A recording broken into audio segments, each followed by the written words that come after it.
Okay, let's Question. dive into the juicy stuff first. You The post juicy a stuff. lot I about do. Muslim men shouldn't be out of shape. You shouldn't have a belly. And I've talked about this, and I've gotten flamed in my comments. People get so upset with it. What's the issue today with Muslim men being weak? We know Prophet Muhammad, peace be upon him, was in good shape. We know the Sahaba were in good shape. Like, what's going on? Yeah. Bro, it's funny that you say so. Like, I think this is, one of those subjects that polarize people a lot. Because it's like, I even made a post recently about it. Like, people take it as, I've gotten like so much hate. Just talking about like, hey, real Muslims, we should not go around to have big bellies and be out of shape. Like, obviously, it doesn't mean that you're not a Muslim. I'm not that. That's not what I'm saying. Obviously, it's like a real Muslim should pray. A real Muslim should take care of his family. A real Muslim, you talk about it as an attribute or a condition you want to strive for, right? And people get so angry, triggered, like, oh, you body shaming and stuff like and things like that. Now, obviously, in Islam, we want to advise one another in a good way, right?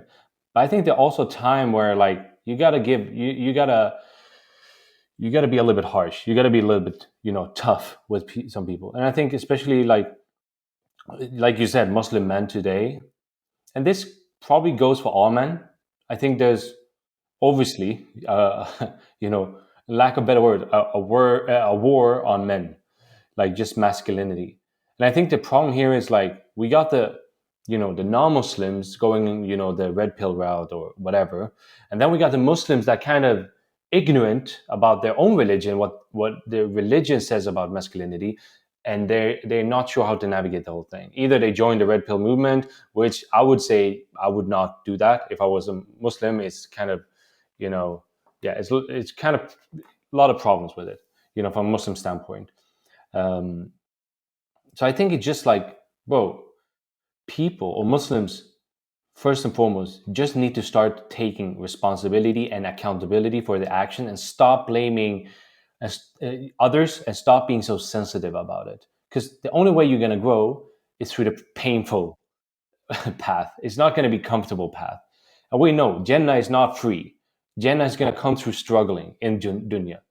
One of the great imams has said, there's never going to be two hardships and two eases. And what he meant by that is you cannot have it easy in this life and have it easy in next life. You have it hard in this life and hard in the next life. Yani, it means, if you want Jannah, you got to pay the price, which can be struggling in different ways, obviously. But yeah, I'm not sure if I answered you, but Yeah.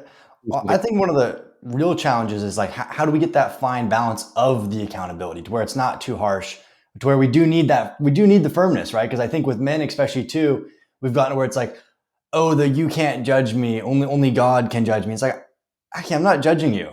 I'm just trying to give you some masculine accountability, but I feel like it's tricky to find that balance. I don't know, bro. Like, even this phrase, like, we cannot judge one another. I don't think that's not Islam, because we should judge each other. But the question is, what should we judge each other? What should we base that judgment on? Should it be feelings? Should it be I think, you think? Should it be whatever the president said? No, it should be according to Quran and Sunnah, bro. And bro, like if you look at the Prophet ﷺ, with some of his companions, he was really harsh because he knew they were at this level, and if they were supposed to go to the next level, you cannot coddle them. You cannot be like you need to be hard on them. That's how you shape. Like that's how you shape iron. It's not like you don't cuddle with a piece of iron and it's gonna turn into a sword. Like you gotta bang it. You're gonna put it in this. I don't know how you make swords, but I guess something like that, right? And heat and stuff like that. Apply heat. Then you can change it into a sword that becomes a weapon that you can use. And I think even in Islam, like there's this concept of al-bara wal-wara, I think, if I'm not mistaken. Like you repel the evil and you bring forth the good. So if you see something bad happening, you see someone being oppressive, you see something bad, like a sin in front of you, you can't stop it, you should stop it. It's your responsibility to stop it, because that's the responsibility Allah put on you, right? Now, if you can't, that's a different story, right? There's this hadith about if you should repel it with your tongue, if you can, or with your action. If you can, you do it with your tongue, and if you cannot even do that, you do it with your heart.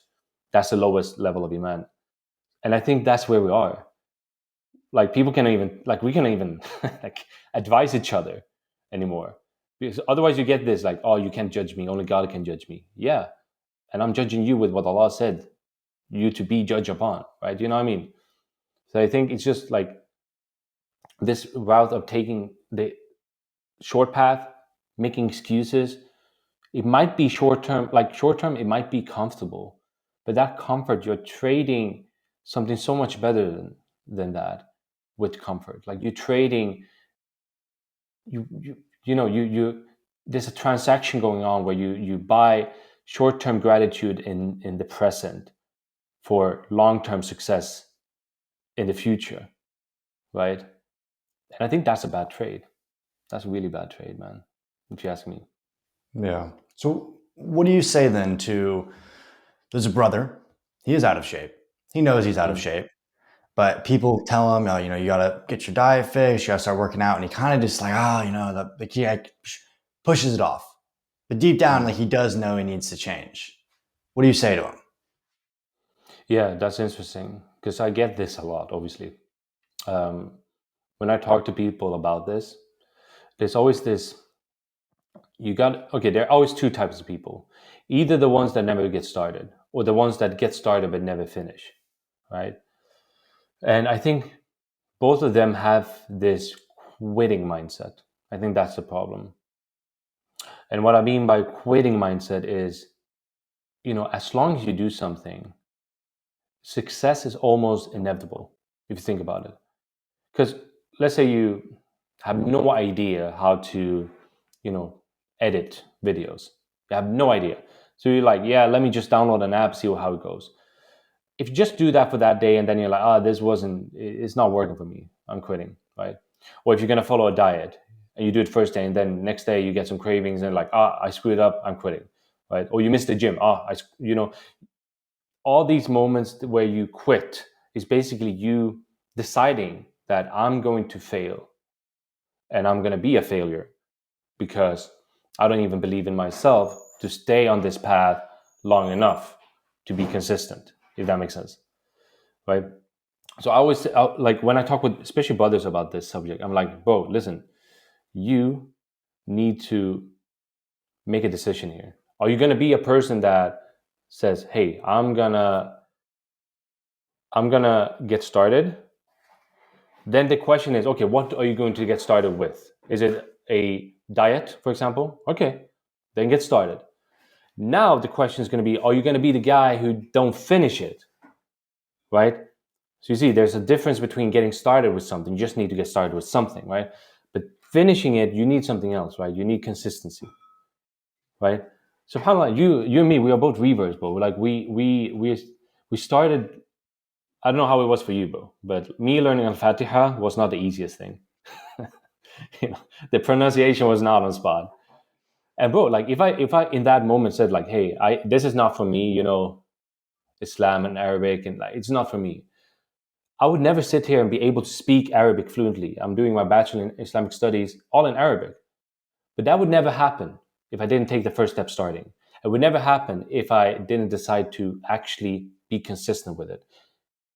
Funny thing is, when you're consistent with something, you realize it's not about the destination, it's about the journey there.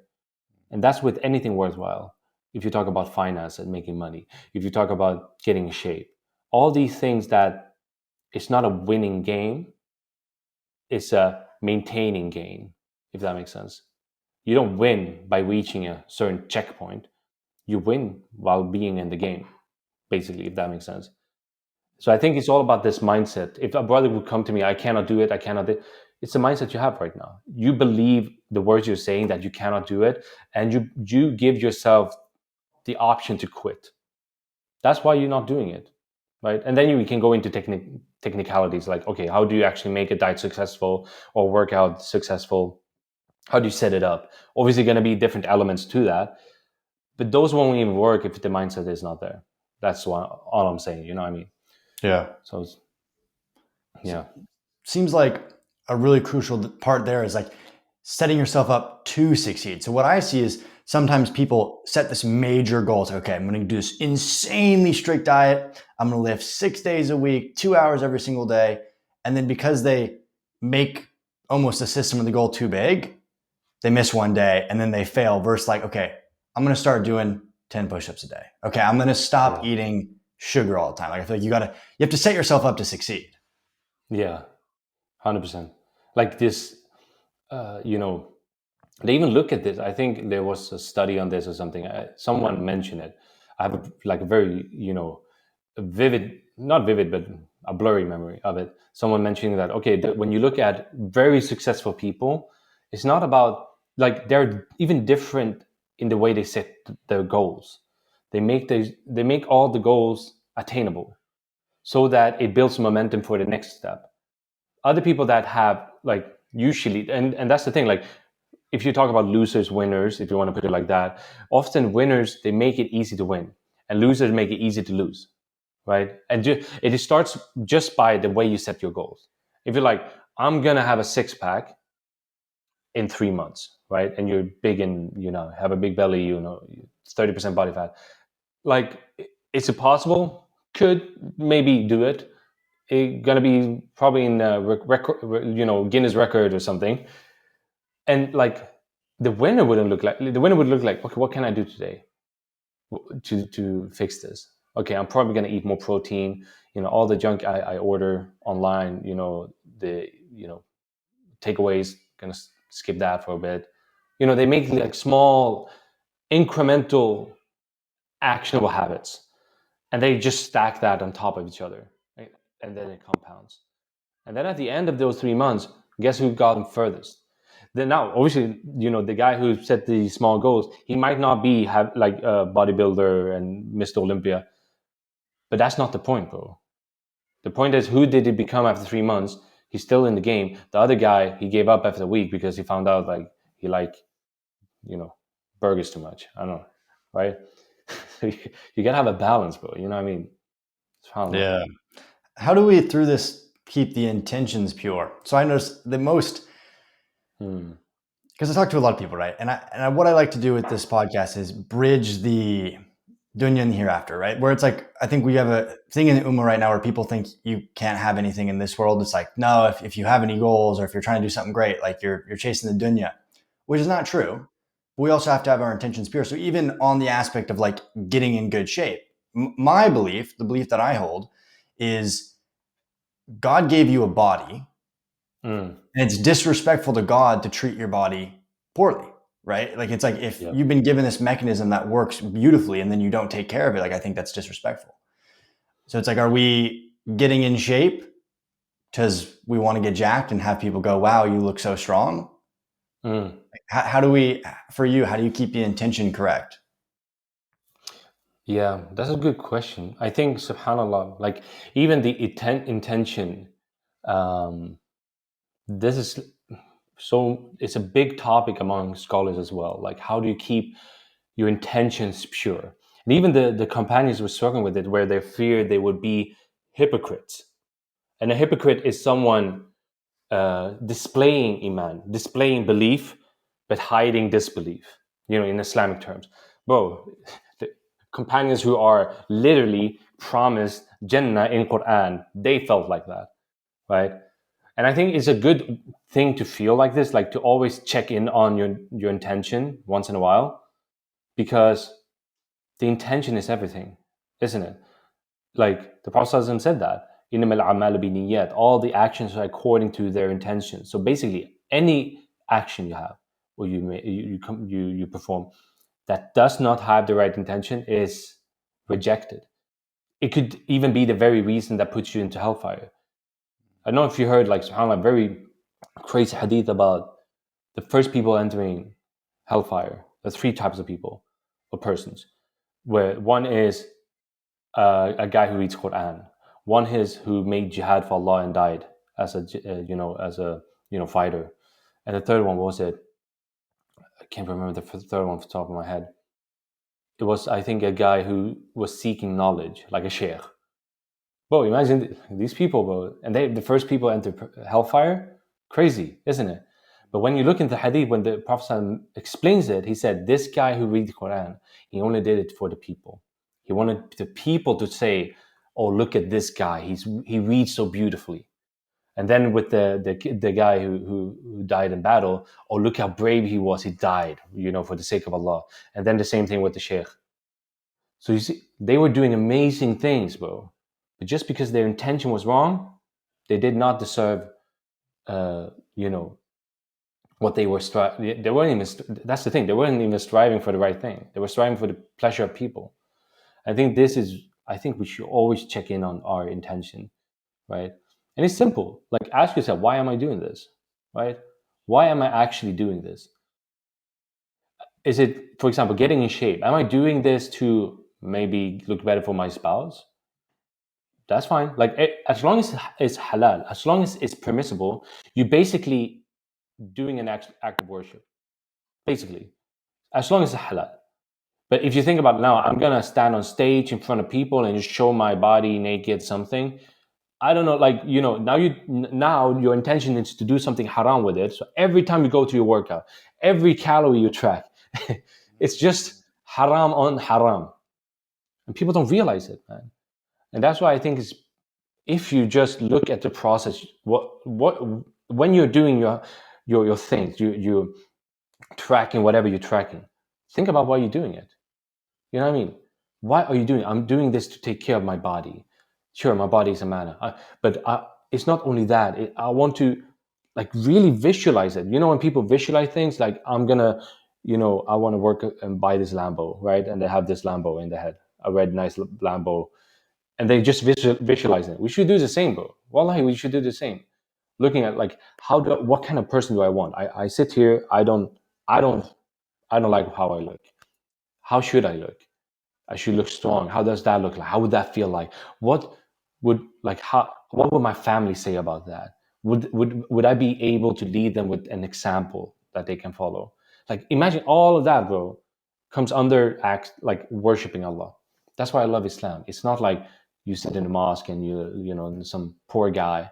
That's not Islam. Islam is submitting your will to Allah and doing everything for His sake.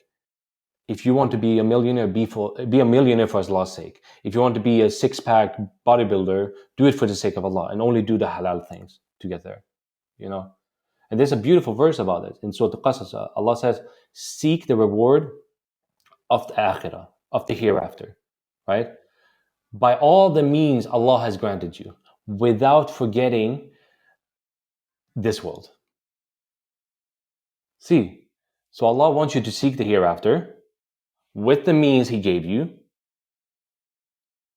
through this world. Who said that you need to leave this dunya? Who said you're going to be a poor guy living in a ditch somewhere? That's not a Muslim. That's a homeless person.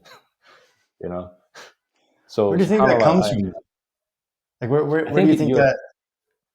I think it comes from, so in Islam, in Arabic, there's a word for it. I always forget the English word, but they call it zuhud. So it's like how do you say it, man? People, they basically a person. So a zahid is a person that kind of just say, like, okay, I'm not gonna, like, I'm gonna, these, like a monk, basically. That's kind of what the thing they do. It's called something. I think you start with A. This is your language. It's not my language, but yeah, they just kind of live outside of this world, basically. No desires, no nothing. They're gonna not get married, nothing, right? And I think that's kind of a misconception, because I think people think about, like, when you want to get money, when you want to get dunya, this is going to distract you from the hereafter. But then it's all about, like, yeah, depends on the intention.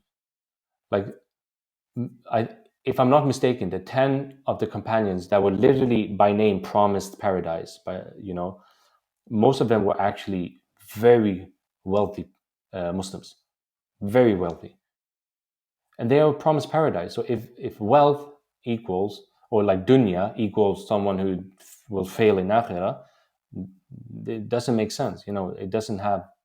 But I understand some people say it because, okay, maybe it's gonna make you arrogant.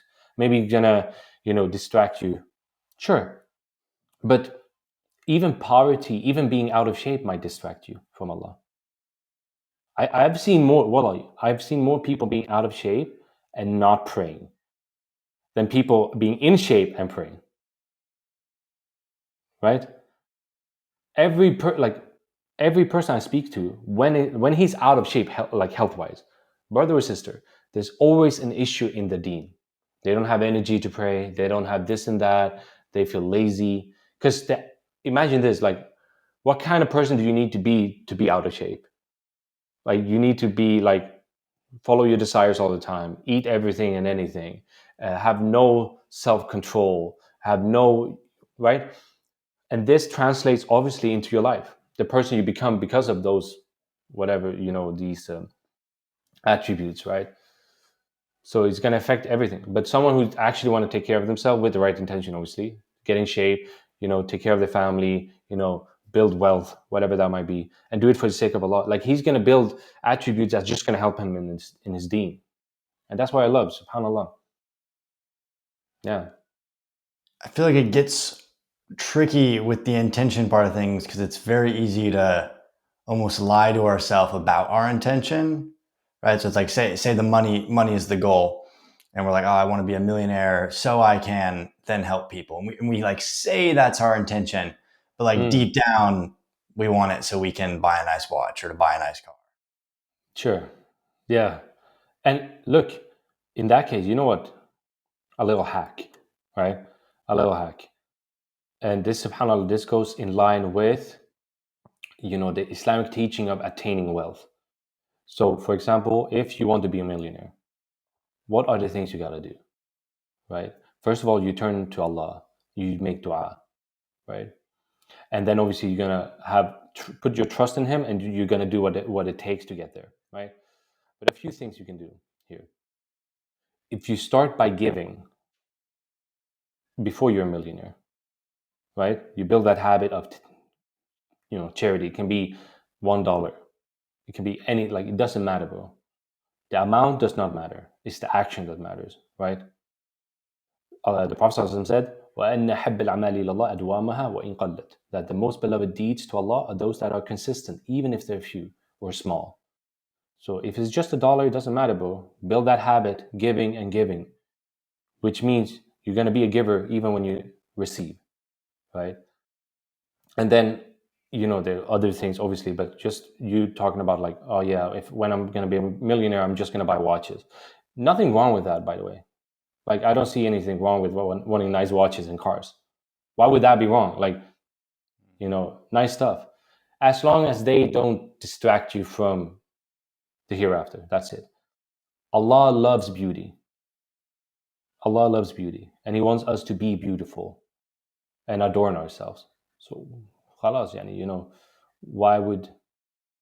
Yeah, I've never understood that, to be honest. Why that would be, it just depends. It depends, right? I don't know. What do you think? Does it make sense?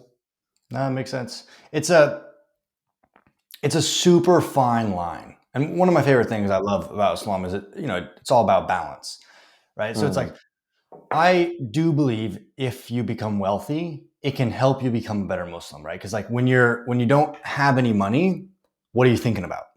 Money. You're thinking about your rent. You're thinking about your bills. You're thinking about your family's not taken care of.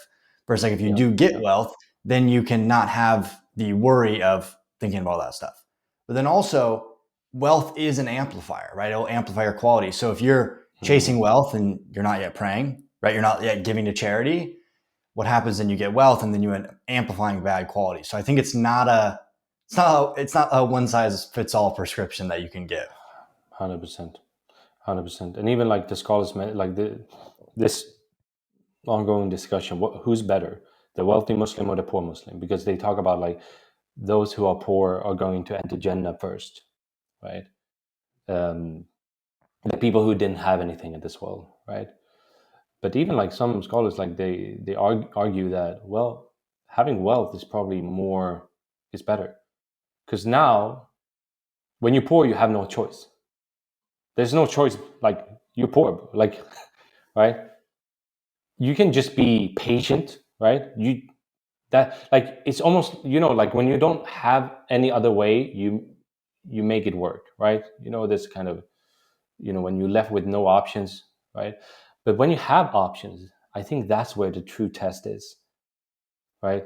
When Allah gives you the wealth, who are you going to be? Are you going to be the one you said you would be? And that's why I think, subhanAllah, sometimes Allah delays risk for us, or like not, money, right? Because risk is so big, like provision it could be kids and whatever, health.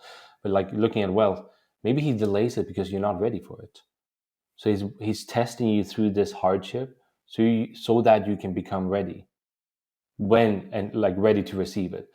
Because at the end of the day, Allah doesn't want bad for us. He wants good for us. So sometimes He needs to delay things for you that you think is good, is going to be bad for you. And there's obviously these verses, right? You might think something is good for you, but it's actually bad for you. You might think something bad for you, actually good for you. You don't know, but Allah knows, right? And I think, again, with the intention, like, you gotta go and check yourself frequently. I think, like, wake up every day with that, like, intention check. Why am I doing this? And as soon as you feel like, you start drifting, start working on it. Because I don't think it's like a button you just press. It's like, it's a skill. It's a skill you need to practice and build. You mentioned one of my favorite things. I was just talking to a brother with this about how, like, when you have wealth and access and then you choose to stay away from haram, that is a completely different situation than when you don't have access. And like the levels of worship. So I'm going to try to phrase this in the best way possible, but it'll probably hit someone wrong, and I'll do my best. But it's like, if you have nothing, your mind goes like, oh, the only thing I have is Allah. So you latch on to that's it. You don't have anything else, right? And yes, that's all we need, right?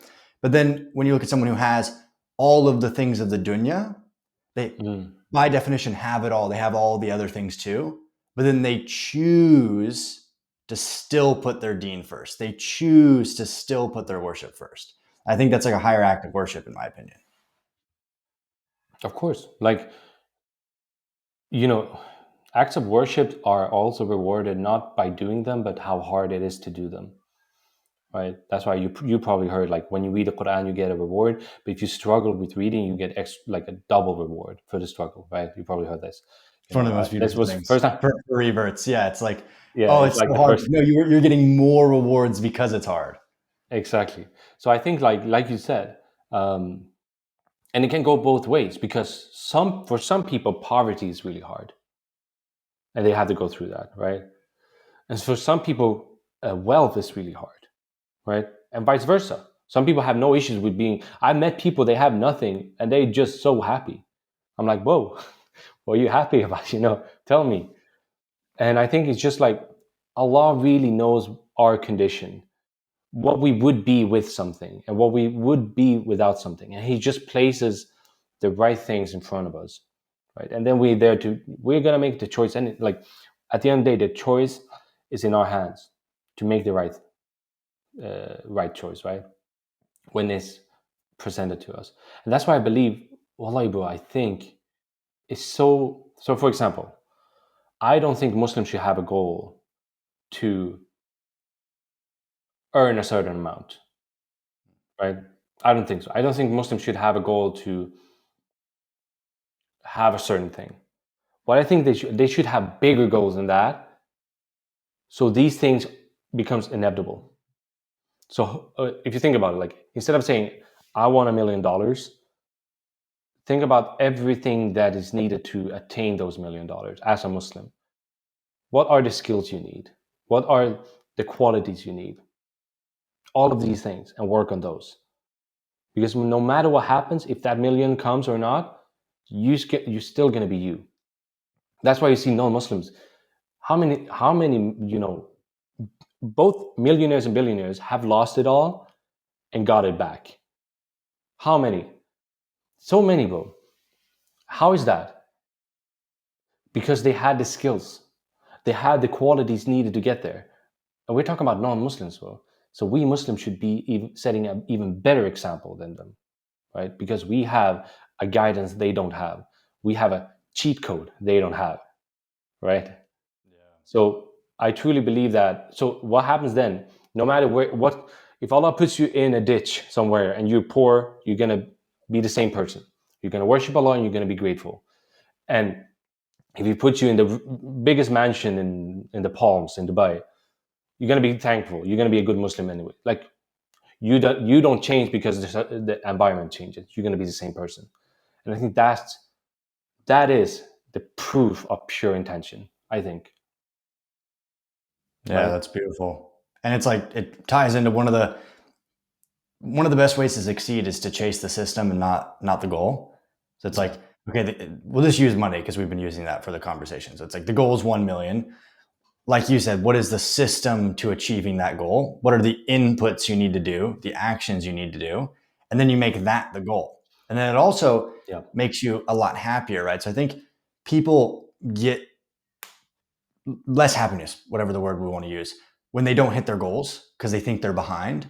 Versus if you make your system the goal, you've already won. So for weight loss, for example, you're out of shape, you want to get in shape. The goal isn't losing the 50 pounds. The goal is gym at this time every single day and this diet. So once you've done that for a week, you've already hit your goal and you just have to stay consistent. Yeah, like this is really good. I tell this to a lot of my clients. Like, look, the weight is going to go up and down, left and right.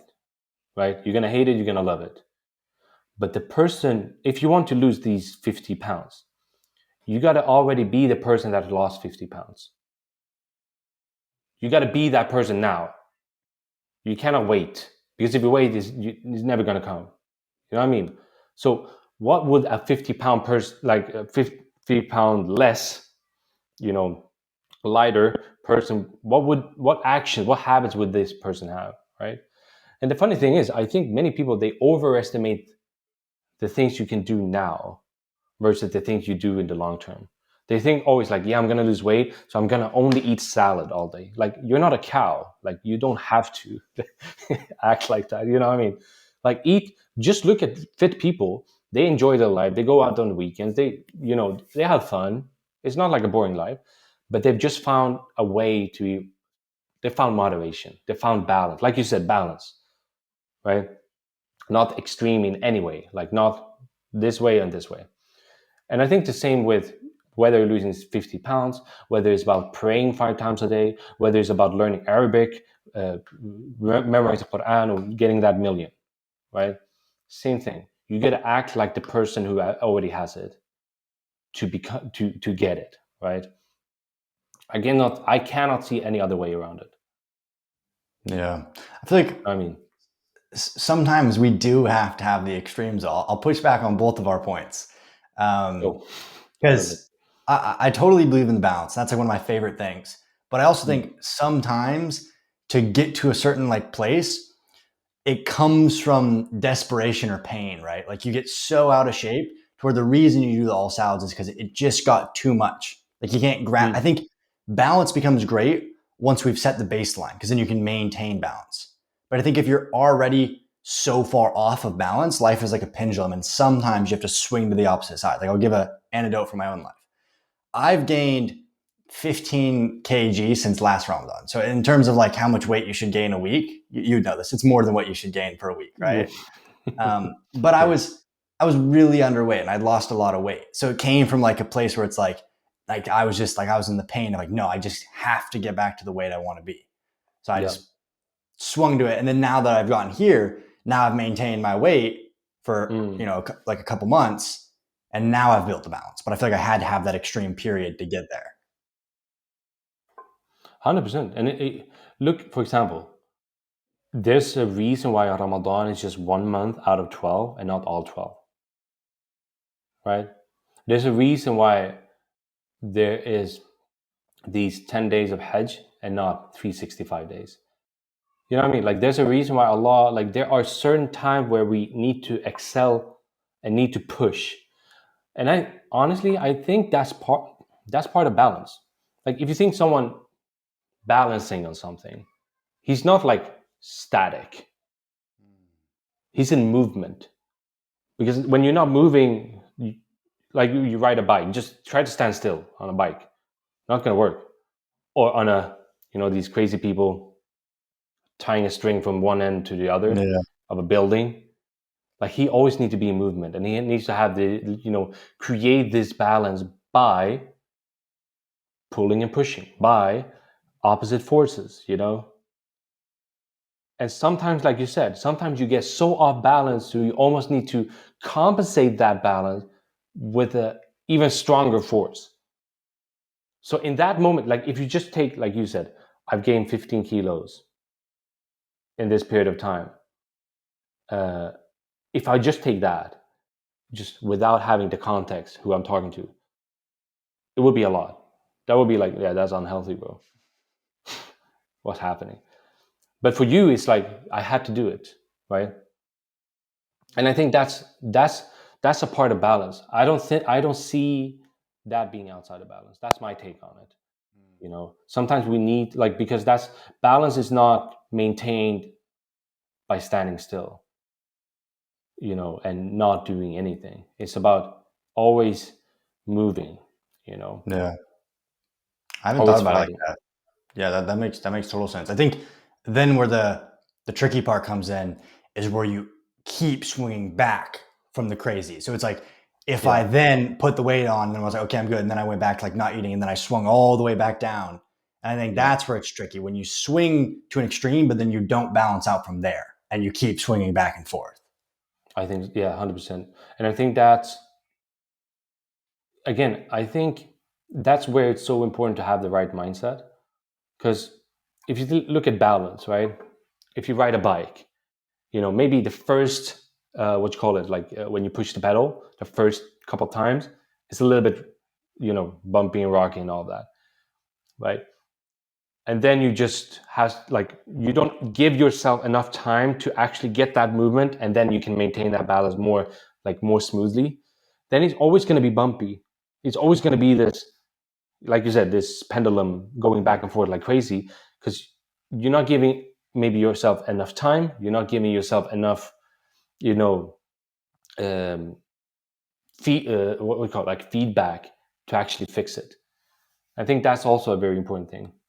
And this is, subhanAllah, if I look at my revert story, like when I became a Muslim, bro, that pendulum, I threw it against the wall. I went from 0 to 100 in, in less than a year. I went from being a normal guy, Swedish atheist guy, to a Muslim, living in a Muslim country, learning Arabic and Quran and doing all these crazy things, like in less than a year. And for some people, it might not be a lot, but for me, it was a lot.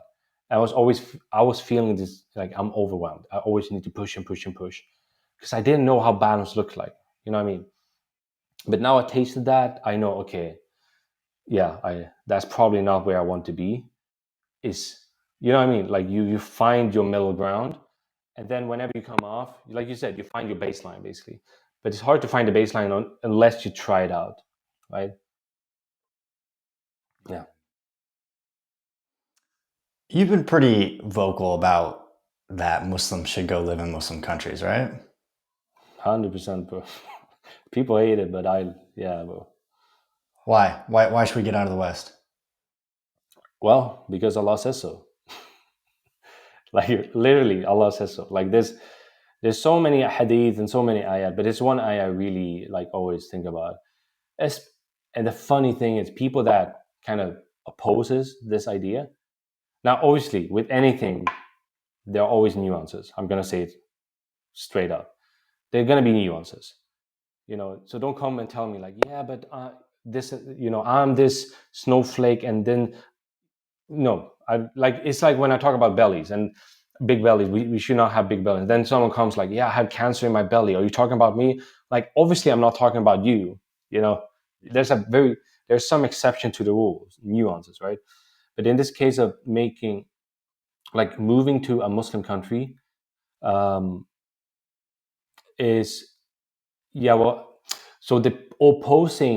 the people that opposes that idea, they always talk about, but Allah's earth is wide. Everything, Allah created this earth to for us to live on, right? Why should we, isolate ourselves to a specific area? And this ayah where, uh, now I don't know it, I haven't memorized in Arabic, but in meaning that when the angel comes to take the souls out of those who oppress themselves by living in a non like a non-Muslim country, right? There's a verse about this. When they came to these people and they asked them, "Why did you not leave?" Um, and they said, "We were oppressed. We couldn't do anything." Right? Why did you die in this? And then the angel said, "But isn't Allah's earth wide enough for you to migrate therein, to find a place that is better than this one?" Right? And then when you look at Tafsir ibn Kathir, the oppression here that is talked about is a believer living among disbelievers, right? And obviously there are going to be nuances, but I believe, I hold the standpoint and the viewpoint that Muslims should move. Like, that's the fundamental thing. We should not live in non-Muslim countries. But again, nuances. There might be a need that removes the rule, right? And the most common ones that scholars talk about is when you're there to make dawah, right? You what's called, like, you call people towards Islam, or there is something in terms of healthcare that exists in that country that does not exist in your. You might be sick, for example, right? And you need to be treated in a certain hospital, like whatever, right? And there's an education. Now, this does not mean, like, I'm talking about intention. What's your intention, right? Like, if you're sitting there with a big belly, I don't think you should just accept it, even though it sucks, and you feel like not taking that, like, you just want to distract yourself from it. I think you should have the intention of, I need to get in shape. I'm not in shape now. I probably will take ages. And I think the same thing with moving to a Muslim country. You might not be in a Muslim country now, and that's fine. But at least have the intention, right? And I think it's very clear as day, like today, where the world is heading. Like, look, not, well, even non-Muslims don't want to live in the West. You know what I mean? Like, that's scary, and yeah, and I know there's a lot of people that opposes this. But yeah, I mean, what you gonna do? Yeah. Well, it's a tricky thing because there's a lot of Muslims who leave Muslim countries for economic reasons, Yeah, right? Of like you can make more money in Western countries. Yeah, it's a yeah. tricky I one. mean, sure, but the thing is, though, okay, if you want to make money, are you unable to make money in Muslim countries then? And now that might sound very blunt and might sound really like, I know people talk about, yeah, you're blue-eyed and white, you have a passport and you have all these privileges. Easy for you to say, right? And bro, I went to a Muslim country the first time tried to make hijrah. I lived among cockroaches, and I ate canned beans from the can like this.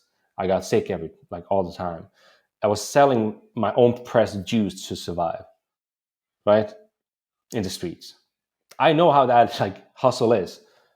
I was happier than ever because I knew I no matter what happened, I'm gonna hear it then.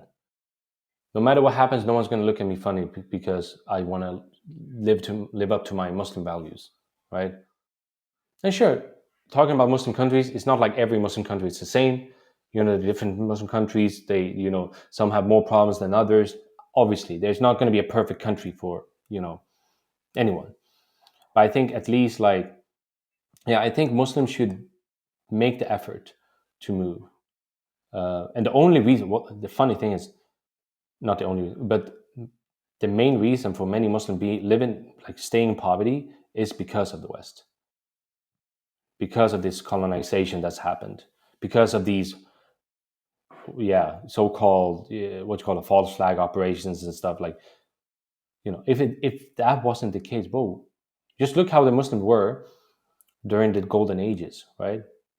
From Spain, Andalus in Spain, to basically China, like this, when it was a what you call it, a superpower, we had resources, we were rich, we were like the Europeans came to our countries.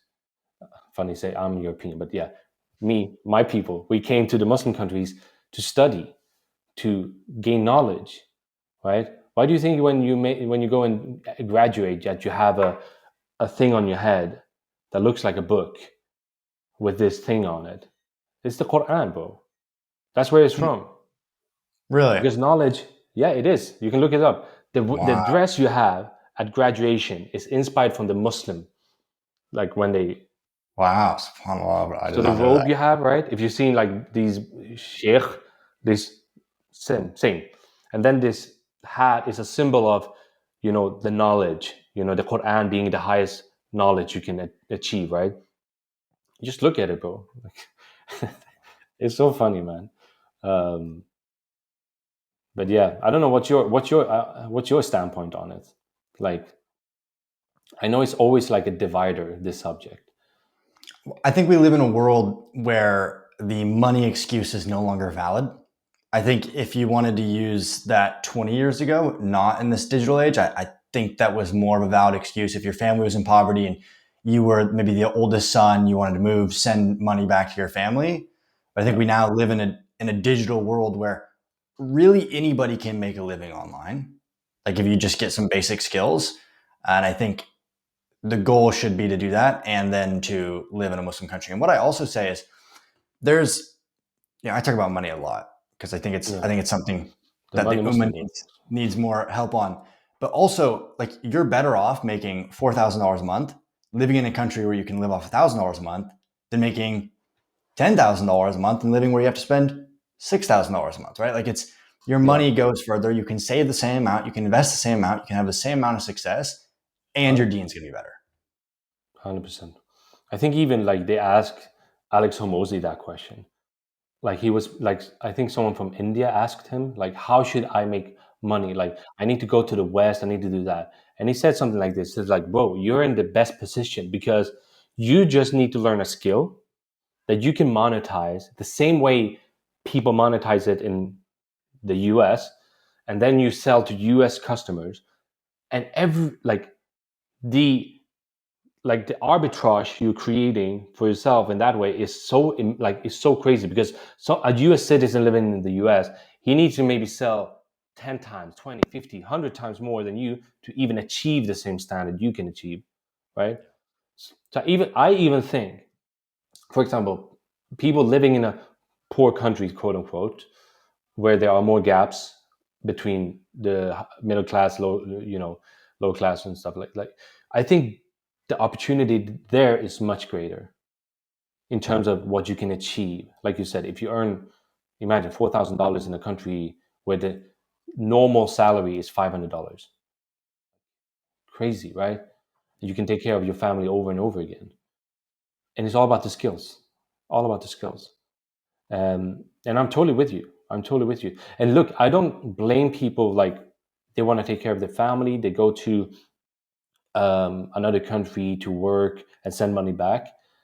That's not the people really I'm talking about. I'm talking about, usually when I talk about these things like Hijrah, moving, I'm talking about people that made a decision, took the whole bloodline and uprooted it from the Muslim country, planning it in the West, in a country where people cannot even pronounce your first names, you need to change it, and then just letting your bloodline go, like, fade away, you know.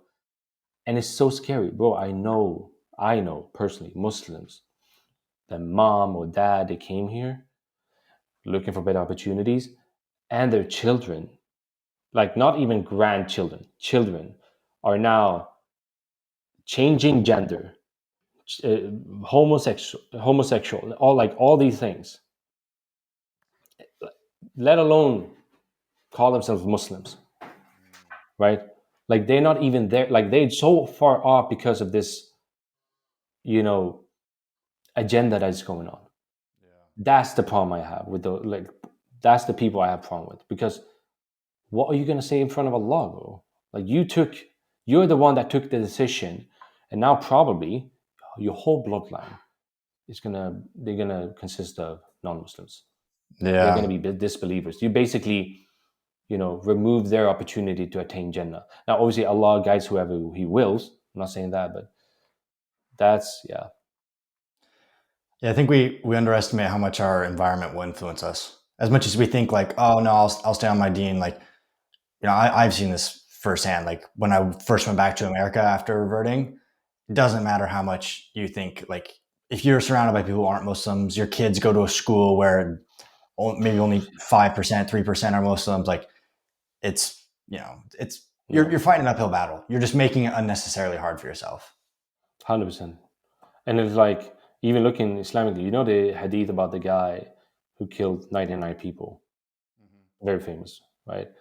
Like, and then he went to this priest, I think, or monk or something, and asked him about like if Allah can forgive him, and the guy basically said no, so he killed him as well out of anger, right? And now it's 100. Now and he went to a scholar that actually knew his stuff and asked him, and he said, yes, Allah will forgive you. But there was another thing he added, right? Only if you go to this place and leave the place you're in, then Allah will forgive you.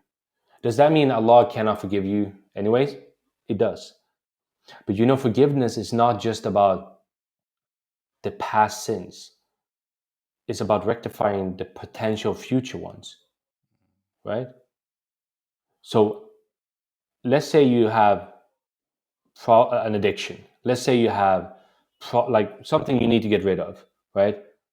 And you ask Allah for forgiveness, He's going to forgive. Like, obviously, you just need to say, Astaghfirullah, Allah forgive me. And He can forgive you like that, right? That's the beauty of Islam. We don't need any, that's it. Repentance, pure intention. But then the things happen after that, you need to control that. You need to make sure that it doesn't happen again. And that's why this man was told to go to another place, because if he would stay in that environment, it might be 200 people he would kill, right? So subhanAllah, like even there, you see the environment, it is going to affect us, like whether we want it or not, right? But it doesn't, another thing I want to mention, it does not mean just that, oh no, I need to move to Mecca and sit there in front of Kaaba and live there, then I'm going to be a good Muslim. No, it doesn't mean that. It means that the process of becoming a better Muslim depends on, or what I would say, the difficulty in that depends on the environment. If you're in an environment that's like nonstop pushing you back, obviously it's going to be harder. But if you have an environment that promotes these things, right, being a better, getting in shape, or being a better Muslim, taking care of your family, being a better spouse, being a better son or daughter, being richer, if you have people like that pushing you to that, it's going to be much easier, obviously, right? But yeah, I don't know why people are pushing back on that, man. I think Muslim countries are beautiful. I don't know what's up with that, Yeah, Yeah, they are. I have a closing question that I do on the podcast. If you had a microphone and you could speak into this microphone and everybody in the world would hear what you say, what would you say? Wow, that's a cool one. So it's basically like a message everyone can hear.